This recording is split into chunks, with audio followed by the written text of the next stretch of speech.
Yo, what's going on, you guys? It's your boy Shemaine, aka Terry McGinnis, and I'm coming at you with a Mortal Kombat X discussion video. In this video, I'm just going to be talking about which characters that I think really need to be, like, pretty much absolutely have to be in Mortal Kombat X. Now, keep in mind, these are not returning characters from the previous Mortal Kombat. These are characters that have been in the series, but I think deserve a second chance, and I think will actually fit really, really well with the continuity from going from MK9 to this one, the story wise and shit like that. So I have about 8 characters that I think really could fit in. And just on a side note, Ed Boon said himself that this is the game that's probably going to introduce the most new characters. Now, as an MK vet, someone who's been playing Mortal Kombat since I was little, since I was like fucking 3 years old, I'm excited, but at the same time I'm a little worrisome, just because I applaud Mortal Kombat and Ed Boon, and he even said it, that you got to change things up, you got to mix things up, because you don't want your franchises to grow stale, which he said himself, and he was kind of throwing jabs at not only fighting game developers or fighting game companies.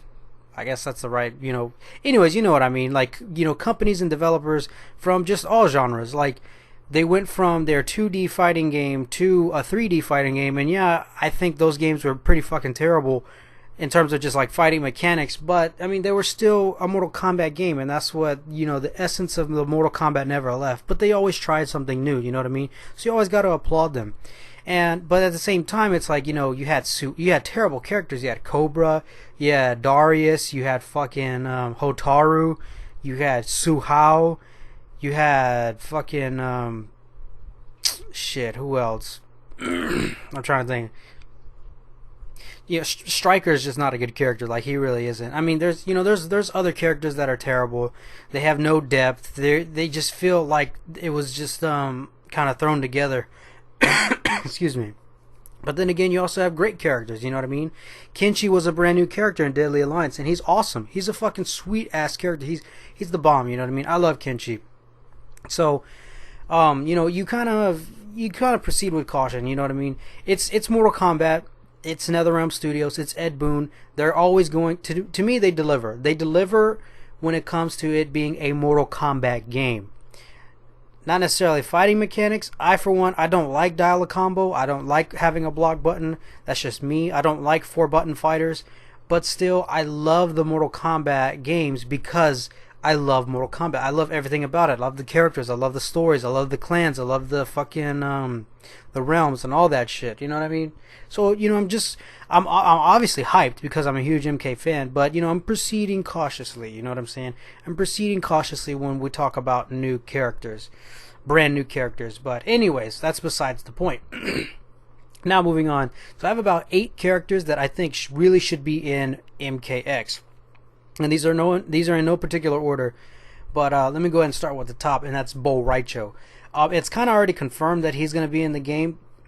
Excuse me, because Ed Boon posted a photo of a stick figure slipping. Somebody said, "Oh, is that his puke puddle?" And he's like, "Oh crap," and basically confirmed that he is going to be in the game. And I should have got this video out a long time ago because it is Thursday, and there is going to be a reveal today. So I'm trying to, it's 3 in the morning when I'm recording this, so I'm going to try to upload this as fast as fucking possible, because I've always wanted to give my thoughts and prediction on characters that I think were going to be in the game.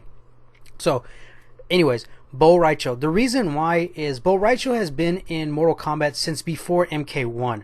Bo Raicho was the master of Liu Kang. He trained him to defeat Shang Tsung in Mortal Kombat 1, and he's always been there. He's always been there training people, and it's kind of interesting to note that, like, he's an outworlder. That's where his birth realm was.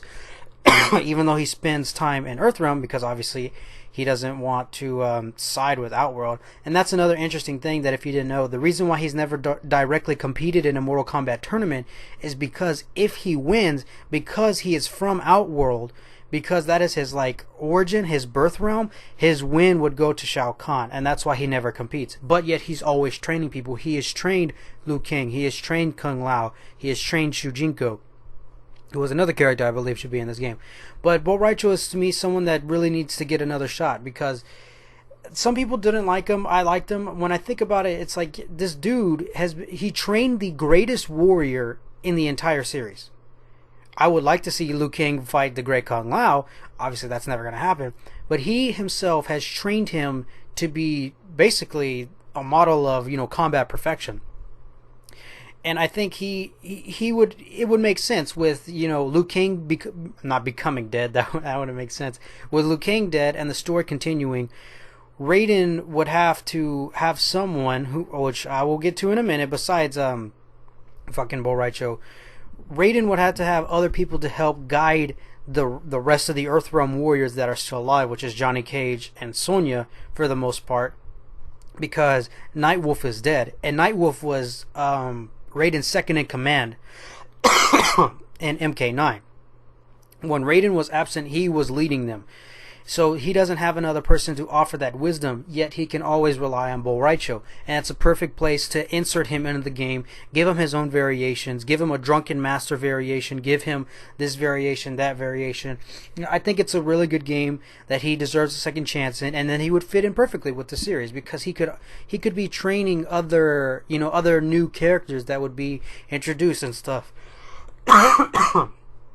Excuse me. Okay. Moving on. The next character, I think this character is someone that I kind of want a lot more than others, and that's Kai. I want Kai because with Liu Kang and Kung Lao dead, this is the perfect opportunity for Kai and Shujinko, who I will get to in a minute. Shujinko's kind of an asterisk, but Kai, because he was a member of the White Lotus Society. He is a Shaolin warrior who has been trained by the best masters in Asia.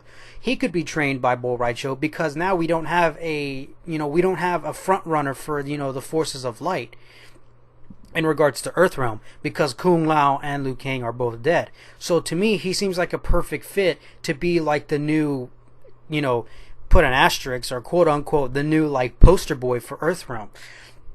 You know what I'm saying? If Shujinko isn't introduced in this game. Kai was introduced in Mortal Kombat 4. He was a lot of fun. I think they could really have fun with a capoeira capoeira variation, because that's what his fighting style was, I think. And also in Mortal Kombat 4, maybe this will happen in like the end of the story. Raiden actually bestows him his own lightning staff, and he told him that, wield it wisely, because it can show you the way to immortality, basically becoming a god in a way. So I feel like that's a perfect place for, like, from what it is now with, basically everyone dead except Johnny Cage and Sonya Blade. This is a perfect place to insert Kai in and have him, a large focal point of the story, as well as Raiden himself. So I really liked Kai. I really hope he gets in. I really want him in a lot more than most of the characters on my list. Moving on. The next character I think that absolutely should be in here is Fujin. Now, in Mortal Kombat 4, Fujin was actually battling the Shinnok's forces when they first invaded, and he fell from the heavens. And they were actually about to kill him, Shinnok's forces. I'm not sure if Shinnok was actually directly involved in that. And Liu Kang and both Kai came to his rescue. Now, as I mentioned before, with Raiden needing to have, other figures with knowledge, power, and wisdom, Fujin is perfect, because he is a god himself. And in Mortal Kombat 4, after the events of that transpire and Shinnok's defeat, Raiden ascends to Elder God, and he chooses Fujin to become the new protector of Earthrealm, to succeed him. So it makes perfect sense. If that follows the story in a way, then Fujin naturally makes sense to be included in the game, and we can have super sweet fucking wind attacks. The animations will look fucking sweet. I think it'd be cool. To have interesting wind variations with him, projectiles, and like that cone that he could like lift you up in for a free hit. Like, I think that shit would be cool. I think Fujin would make a really great fit for this game. Let's see, moving on. Next character I have is Reiko. Now, if you don't know, Reiko is actually a general in Shao Kahn's army. Now, the reason why he makes a lot more sense than most is because he's actually made 2 cameo appearances. Well, one's a cameo and one's a mention in MK9. And one of the scenes, I think it's right after Sub-Zero is taken by the Lin Kuei to be, turned into a cyborg. Shang Tsung deliberately says the next match will be Reiko versus, and then it cuts off. Secondly, when Sub-Zero, or when Sub-Zero has his, like, you know, his shit in his mind broken, like he's freed, actually no, that's not right. He was scanning to find Cabal after he got burned, and there was a picture of Reiko. Now, besides those, you know, little things in the previous game, the reason why Reiko makes the most sense, or one of the most sense, is after Shao Kahn died, even before he actually died, the you know, the forces of darkness were, you know, in a meeting, like trying to figure out who should, you know, who should rule after him. They were talking about Melina because he is his daughter, Shang Tsung, you know, all that stuff. But the reason why it makes a lot of sense is because Reiko is a general in his army, as I've said before. So he has had plenty of experience leading battles against the other realms. Now, in the Raiden trailer, Ed Boon specifically says, he was talking about Raiden, and he was saying he's had many battles with Outworld's new current emperor, Kotal Khan. So obviously Kotal Khan rises to power. Now I would love to see in the story mode battles between Kotal Khan and Reiko, because it seems like both of them could try to take the seat of power and have interesting, you know, interesting battles and dialogue and stuff like that. I think that would be good. I think Reiko makes a lot of sense because he's already been in the MK universe at this point in time.